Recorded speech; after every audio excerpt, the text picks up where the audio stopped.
I'm Srishti Sharma, journalist at FairGaze Media. Today we are here with great educationist Mrs. Anuradha Govind, the principal of GEM International School. Hello, ma'am.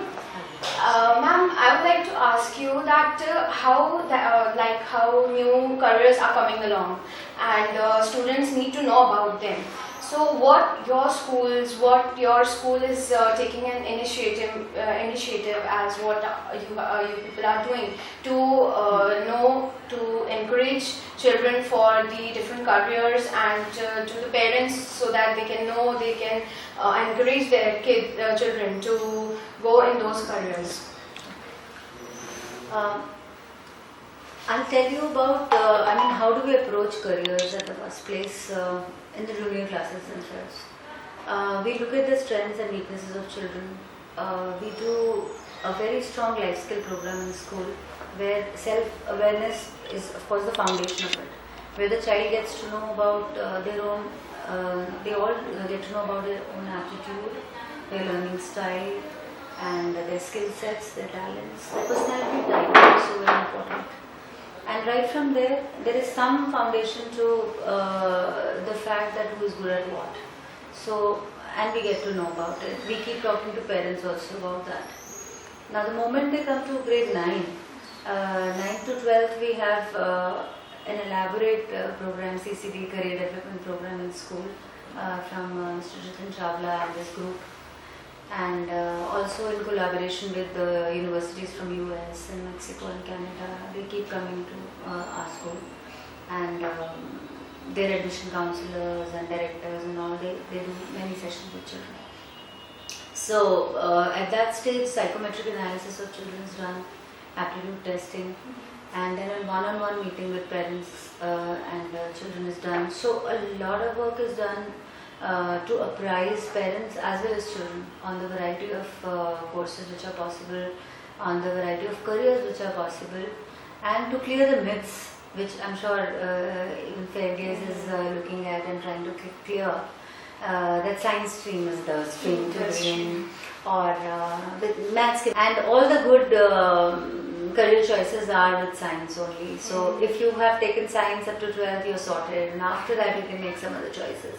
So no, our guidance to our children and parents through our various workshops and training programs and sessions is that all the streams are important, and they get to know. We talk about their child's strength, and that how parents, of course, all of us talk about that the hot favorites have been medicine and engineering, and after that I think people know more about CA now. MBAs are very popular, and or at the most civil services. So beyond that, not much is known. Personally, with my children and through teachers also. So we talk about all the possible careers, from radio jockeying to being a chef and any other, journalism, and then for that matter jewelry designing and writing for a company. The another question is teenage problem is a very big problem for children to. They don't know how to handle the situations. It's study pressure is there. Parents are also in the new zone with children. So what different things school is doing to help them to overcome that fear or that behavior? In our school, we do orientations on citation to begin with, and where every year when we give the results, there's an elaborate 3 and 3.5 program where I myself give a detailed orientation which is about 45 minutes, 1 hour, and PowerPoints about what children did this year. So when we talk about the next year, so in whichever age group they are, so what all could be accessed, there I get all the parents at one platform. So that's a very good opportunity. That's the result day, so everyone is there. So there we talk about the need of every age group and what we can expect next. So when they are in 5th, 6th, 7th, we keep talking about it. So parents get to know and they understand. In between, we also hold workshops when we also invite some experts also at times, and one initiative especially I would like to mention, understanding your teens. We do this where we call the parents and children both. So children are sitting on one side, parents are on another, teachers are also there, I'm there, the counselor in school is there, and we also call an expert outsider also to make the panel. So parents have their issues, they talk about it, children have their own, and we try to come at a midpoint where all are at one page and some informed choices are made. And everybody gets to understand what, and some resolutions are done that day when we talk about, okay, say after 9 o'clock nobody will make a call, because what children take advantage of is that telling their parents that you are the only one who is restricting me, rest all the parents do not say anything. So when now they are all together, now we can come at a consensus that okay, this is what every parent feels, and there are I'm sure very mindful children also there who themselves, I ask them only, you give the solution to this, do you feel it's right?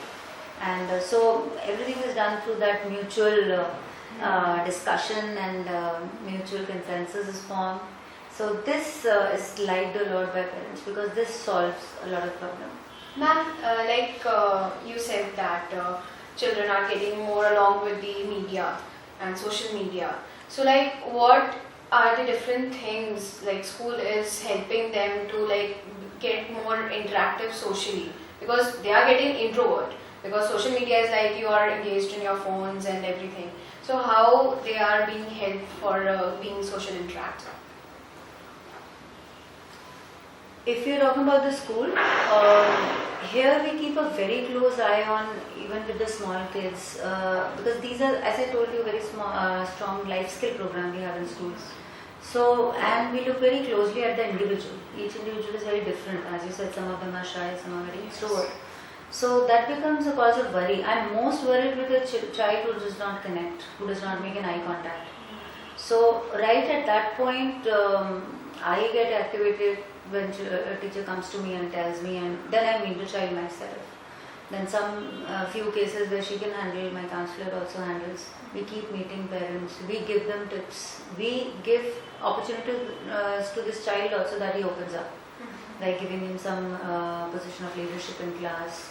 Some children take so seriously to video games, we have seen, that they get into it like a trap, like you're going on a blue whale, so something like that. So and then only I got to know he was a boy in 11th class, and he was not coming to school, often taking leaves and sitting at home. Gradually stopped coming here. Mother was working with Ministry of External Affairs in London, and he was just here with father, and he was not close with father. So maybe he was not interacting much. So he was all the time locked in the room and working on his video games. We sent teachers to a class teacher and a counselor. They went home. So we do this also when required, sometimes. So they went there, and then we got to know he is actually very, very seriously into it, and a psychological case actually we got to see, and that he was personifying himself like a character from the video game when he came out of his room. And a dagger he was keeping with him and maybe doing some action. The way he came out of in a dramatic way from the room in front of the teachers, that was so alarming that, and father was also frightened that, and he was really, really scared that he may not commit serious something, suicide or something. So mother was informed. She left. She took a long leave of 6 months and she came to Delhi. She stayed with the child. Then we used to send children home. In between, teachers used to go and gradually counsel, and change came slowly. It took a month or so to bring him back to not normal but workable. Then he started coming to school once in a while. We used to motivate him here a lot, help him a lot with the work and everything. And then finally things came to pace. Thank you so much, ma'am. Your school is doing really great work. Thank you so much. Thank you. We are trying our best. Thank you so much.